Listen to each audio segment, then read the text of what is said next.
청정무함묘법시는 여연출수 불첨진이로다나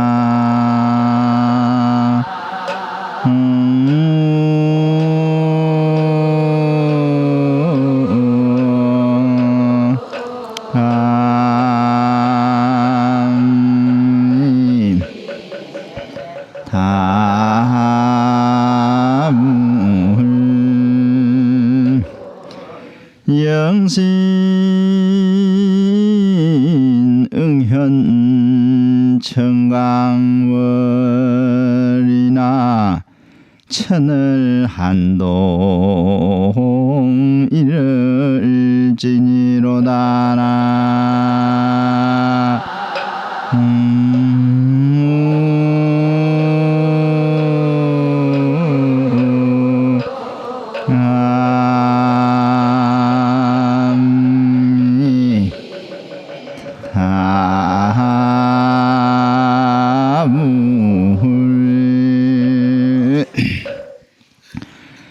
그동안 일주일 동안을 정초 기도를 봉행하고 오늘 이렇게 해양하는 날을 맞이했습니다. 그동안 신신껏 금년 한 해의 모든 대운이 원만히 내 가정에 이루어지기를 빌었고 또 살아가는 인생살이의 한 고비에서 모든 신심의 장애가 다 소멸되기를 기도를 했습니다. 그런데 누가 기도를 했느냐? 내가 기도를 했다. 내가 절에 가서 기도를 했다. 이제 내가 누구요? 오늘은 좀 이제 불교의 그 진리를 깊이 생각해 보는 차원에서 한번 들어보시기 바랍니다. 내가 누구냐? 우리는 나를 남에게 설명할 때 내가 맺고 있는 인연을 가지고 설명합니다. 우선 주민등록상 되어 있는 내 이름을 밝히기도 하고 내가 누구의 어머니다 할머니다 하는 가족관계에서 나를 밝히기도 하고 또는 어디에 살고 있다 대구 무슨 동에 살고 있다 주소를 밝히면서 나를 남에게 설명한다 이거예요. 처음 만난 사람끼리 인사할 때 우리가 자기 이름 밝히고 또 어디에 산다는 것도 밝히고 뭐 등등의 내가 인연 맺어 있는 상황을 상대방에게 설명해 줌으로써 나를 밝힌다 이거예요. 그런데 이렇게 밝히는 나는 이 배나해버리는 나예요. 가령 아무개 어머니다 이렇게 소개를 했지만은 결혼하기 전에는 아무개 어머니가 아니었어요. 그러니까 이제 본래는 어머니가 아니었는데 시절 인연 맞춰서 어머니가 된 상태를 가지고 설명하는 거예요. 또 대구에 산다 이러지만은 과거에 대구로 이사 오기 전에는 서울에 살았을 수도 있었고 부산에 살았을 수도 있었어요. 그건 역시 인연에 맞아진 환경을 얘기하는 것뿐입니다. 이래서 기도를 했는데 내가 기도를 했다 하지만은 나라는 이 정체가 우리들의 이 세속 인연관계로서 설명하지만은 밝혀지지 않는다는 얘기예요. 변하지 아니하는 하늘보다 먼저 있고 하늘보다 나중 있는 이걸 선천지 후천지 이렇게 말해요. 금강경 5가의 서설에도 나오는 말인데 다시 말하면은 내 자성 내 부처가 기도한 거다 이 말이에요. 지금까지 기도를 했는데 기도한 그 주체가 바로 내 부처가 기도를 했어. 누구에게? 물론 서봉사 법당에서 모셔놓은 불상을 행해서 예배도 드리고 기도를 했다. 그 부처도 결국 내 부처예요. 내 부처가 내 부처에게 기도한 것이다. 이 도리를 이제 불교를 깊이 공부하신 신도님들은 알아야 된다. 그래서 이제 이 전해지는 개성에 청정무화 묘법신은 청정하여 전년 때가 묻을 수 없는 미묘한 법신이 있는데 내 부처예요. 이 법신은 여연출수 불첨진이라 연꽃이 진흙 뻘물에 자라도 연꽃 꽃잎이나 잎에 뻘물이 데이지 아니하는 것처럼 이 세상 어떤 경우에 의해서도 오염되는 일이 없다 이 말이에요.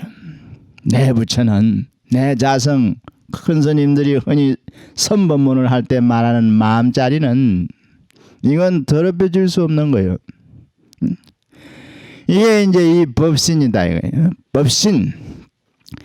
내가 법신이 있음으로써 기도를 하게 되었고 바로 법신이 있음으로써 또 기도를 하여 그 공덕을 성취할 수가 있는 것입니다. 그런데 이제 이 법신이 인연 따라서 이렇게도 되고 저렇게도 되고 온갖 신분과 온갖 역할을 해요.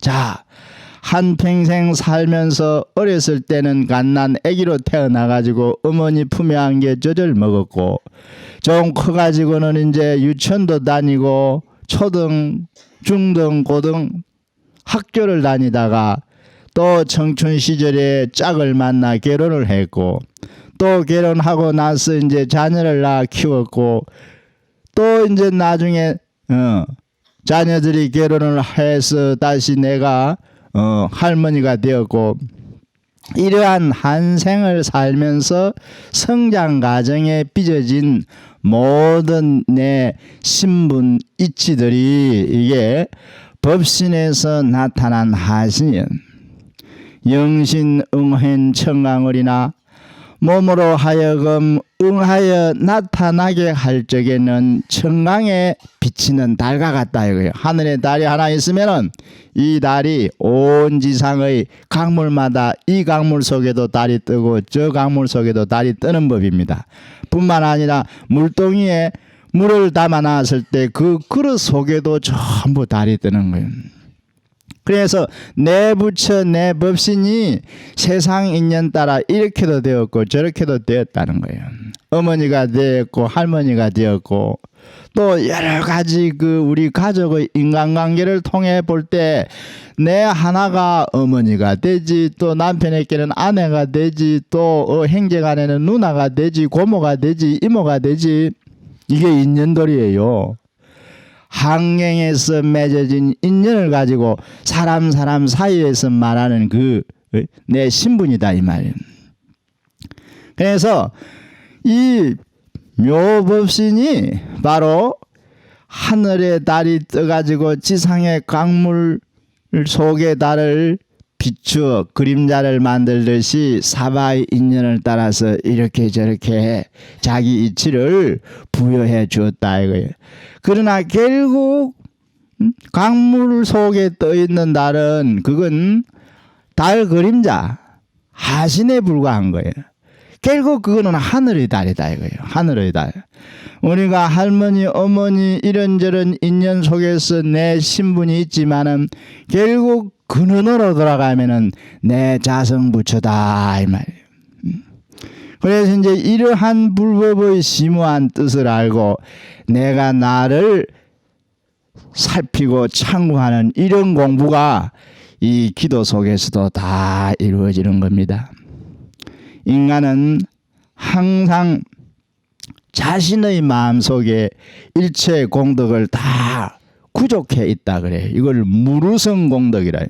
새지 않는 그릇에 물을 담아 놓았는데 그릇이 돌에 맞아 깨지면 물이 새잖아요. 그건 새는 거예요. 그런데 새지 않는 마모됨이 없는 전혀 소모됨이 없는 공덕을 자기 자신에게 갖추어 있는데 이것이 우리들이 세세생생 생사윤회를 거듭하면서 지어온 업장 때문에 나타나지를 않는 거예요. 구름이 낀 하늘에는 달이 나타나지 않듯이, 해가 나타나지 않듯이. 그래서 이제 우리는 불교를 믿는 신행, 이것이 결국 우리 자신의 심을 뜨게 하는 것이라는 사실을 알아야 됩니다. 이제 항상 내가 현재 맺어 있는 인연 상황 속에서 그 인연이 어떤 경로를 통해서 이루어졌으며 그 배후에 무엇이 있나 하는 걸 생각해 봐야 돼요. 그런데 이제 이 번뇌망상이라는 거는 이건 전부 잘못된 생각이에요. 인간의 마음에 잘못된 생각이 일어나가지고 이것이 신구의 삼업을 지어서 첫날 말씀드렸듯이 시박을 자꾸 만든다 이거예요. 이 시박이 만들어지면은 결과는 괴로운 값업밖에 없는 거예요. 고통받는 값업밖에 없어요. 이래서 사람이 죽고 나도 천도를 해줘야 되는 이런 이치가 남게 되고, 사람이 죽어도 그 죽은 상태의 그 영가 세계에서 살아생전의 억감에 의해서 고통이 전부 나타납니다. 비유를 들어 말하자면 악몽에 시달리는 상태와 같은. 그래서 이제 그런 고통을 불법을 통해서 전부 소멸시켜야 되는. 그래서 불교의 목적을 여러 가지로 설명합니다만은 이고등락이란 말이 신앙 정서에서는 가장 적합한 말이에요. 괴로움을 여의고 즐거움을 얻는다. 그래서 이제 극락세계 극락가자 이런 말도 하는 겁니다. 지극히 즐거운 세상. 그런데 이 사람은 자기 자신을 바로 이제 부처님 법으로 이래 나아가는 그런 신심을 통해서 살아가면 되는데, 이게 이제 이 중생들 어제도 말씀드렸듯이 정정치, 사정치, 부정치, 중생의 그 근기 성분이 다르기 때문에 잘 안 된다. 그래서 박복한 중생은 불법을 못 만납니다. 불법을 못 만나요. 이런 안타까운 일도 있다는 거예요. 또 우리가 불법의 이치를 모르고 세속의 뭐 이 일반 상식을 잘 안다 해봐야 그건 바보 노릇에 불과한 거예요. 바보. 그래서 옛날 경봉 큰스님 법문에 멍텅구리 유명한 법문이 있어요. 멍텅구리라는 거예요. 자기 자신은 모르면서 뭐 이 세상에 대해서 아는 체하고 까불고 하는 거. 또 이 멍텅구리를 또 뭐 맹통구리라 해가지고 자기 이익을 밝히는데 밝게 통해 이래 한문으로 쓸 때 맹통구리라고 써놨더라고요. 그런데 어떤 면에서 이제 이 바보요, 바보. 또 우리가 어떤 면에서 마음이 편안하고 이 안정이 될 때는 온갖 이 식심, 이 아니 비설신이 육건이 색성 항미 촉법 육긴을 상대해서 온갖 번뇌가 일어나는 상태를 식심이라 하는데, 식심이 씌어졌을 때 내가 편안해져요.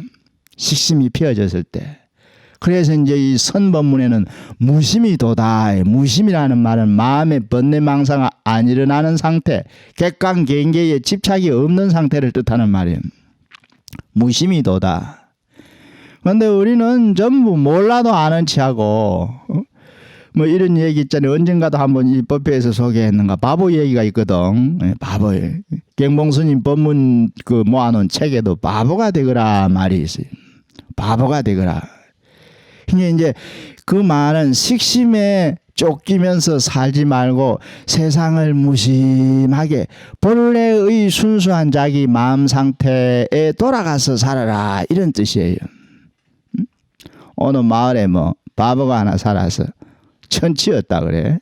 그래서 이 바보가 어느 정도 바보였느냐 설명하는 말에, 낮에 뜨는 것이 해인데 이걸 달로 알고 밤에 뜨는 것이 달인데 이걸 해로 알았다는 거예요. 그래서 이제 해와 달을 거꾸로 알았는 거예요. 그런데 그 이웃집에 또 바보가 하나 있을 때 둘이 그래 어느 가을에 들에 일을 늦게까지 하고 이제 집으로 각각 돌아오는데 그때 마침 달이 떴대요. 달이 뜨니까 앞에 가던 바보가 하는 말이 해가 뜬다 하더래요. 달 뜨는 걸 보고. 그래서 뒤에 따라오던 바보가, 그 바보는 그래도 해 달을 바로 알고 있는 거예요. 야, 저건 해가 아니고 달이다. 낮에 뜨는 게 해고 밤에 뜨는 거는 달이다. 이제 바르게 일러줬더니 앞에 틀리기 말한 바보가 아니라 지 말이 옳다는 거예요. 이 바보야, 낮에 뜨는 것이 달이고 밤에 뜨는 게 해다. 그래서 두 사람이 지 말이 옳다고. 넌 그것도 모르나? 밤에 뜨는 것이 해고 낮에 뜨는 것이 달인데 그걸 거꾸로 알아가지고 낮에 뜨는 것이 달이고 밤에 뜨는 게 해라니 니는 진짜 바보다. 두 바보가 그래 한참 다투고 있었어. 그럴 때 건너 마을에도 비슷한 처지에 있는 바보가 한 사람이 있었어. 그래서 네 말이 옳은지 내 말이 옳은지 저 사람한테 한번 물어보자 이랬는지 두 바보가 은원을 봐서 저기 오는 저 사람한테 네 말이 옳은지 내 말이 옳은지 한번 물어보자 이랬거든. 그리고 그 사람이 가까이 왔을 때 여보시오 당신 말 좀 해보소. 저 지금 뜨는 게 저기 해요 달이요. 그 건너 마을 바보가 나는 이 동네 안 살아서 모른다 그랬대. 그 정도 바보가 돼버리면 그 도인이요.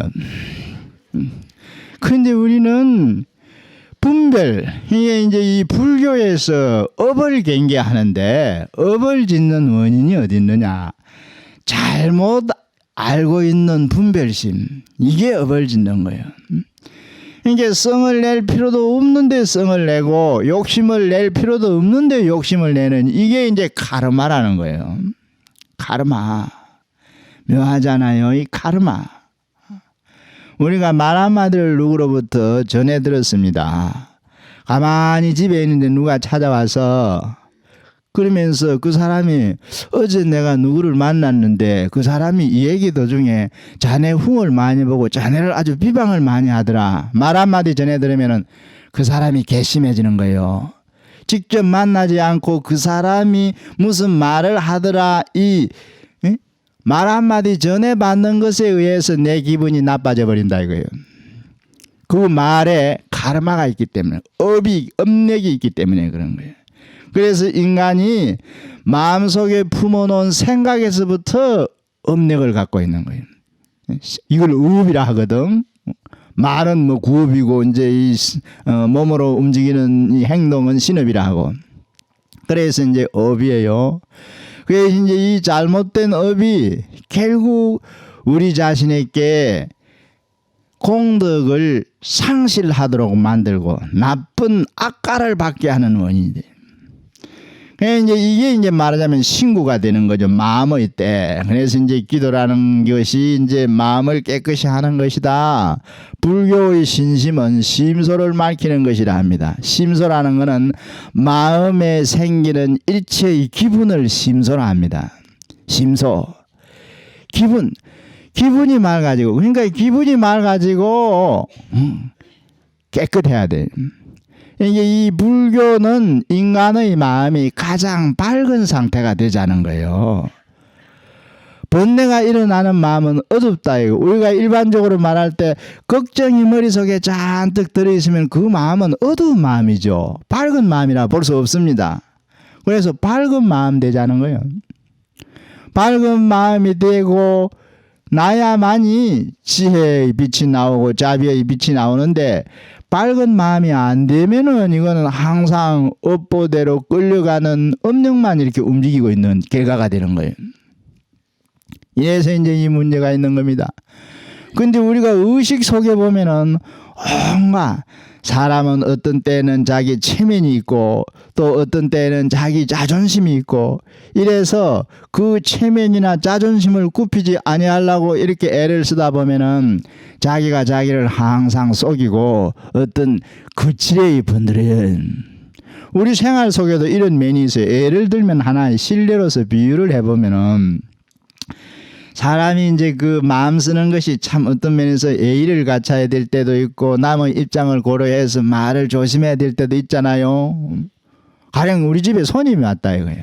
손님이 와서 뭐 이 세배로 정초 때는 오는 손님들도 많고 그래서 이제 손님 대접을 하기 위해서 상에 뭐 이래 참 주부들이 이제 주방에서 신경을 써가지고 음식을 마련해가 내놨다 이거예요. 그런데 이제 우리 풍습에는 덕담이라 그게 겸손하는 뜻에서 하는 말인데 뭐 아무것도 없어 차리지를 못하는데 좀 드시오. 뭐 정성껏 차려놓고도 아무것도 안 차렸다는 거예요. 좀 드시오. 말을 이런 식으로 건너잖아요. 그게 우리 인사치레로 하는 말이거든. 그게 이제 그 스님이 그 음식상을 받아 먹고 이제 또 뭐 이리저리 놀다가 뭐 또 남자들 경우에는 술을 뭐 한두 잔 또 얻어 먹고 스님이 오래 있다 이 말이야. 냉큼 가지 않고 오래 있을 때 속으로는 이 사람 이 스님이 뭐 밥도 차려줬고 술도 몇 잔 대접을 했는데 갈 때가 됐는데 왜 안 가는가 속으로. 특히 이 주 보살님들이 그런 마음을 자주 일으켜. 스님 오래 안 가면 속으로는 말이야 왜 빨리 안 가는가 싶어. 그런데 막상 간다 하면은 왜 벌써 가려냐고 말이야. 아직 좀 더 있다 안 가고. 속으로는 빨리 가주기를 바라다가 막상 가려면 왜 저녁도 먹고 뭐도 먹고 자고 가지면 자고 막상 자고 간다면 속으로 괘씸해 죽고 이럴 처진데 인사치레로 말을 그래. 이런 게 이제 이 체면이야. 체면이고 어떤 이신. 그래서 이제 A상 이런 어떤 체면과 이신이 필요해요. 필요한데 그걸 이제 알기 쉽게 한 예를 들을 말하는 건데 우리 마음이 항상 그런 인사하기 위해서 자기 본의와 다르게 표현하듯이 이것은 업을 짓는 면에 있어서 항상 자기 뜻하고 반대로 나타난다는 거예요. 이게 문제라는 거예요. 그 마음이 밝은 마음이 아니고 번뇌와 망상, 식심에 의해서 흐려진 마음이라는 거예요. 그래서 불교는 근본적으로 밝은 마음을 쓰자.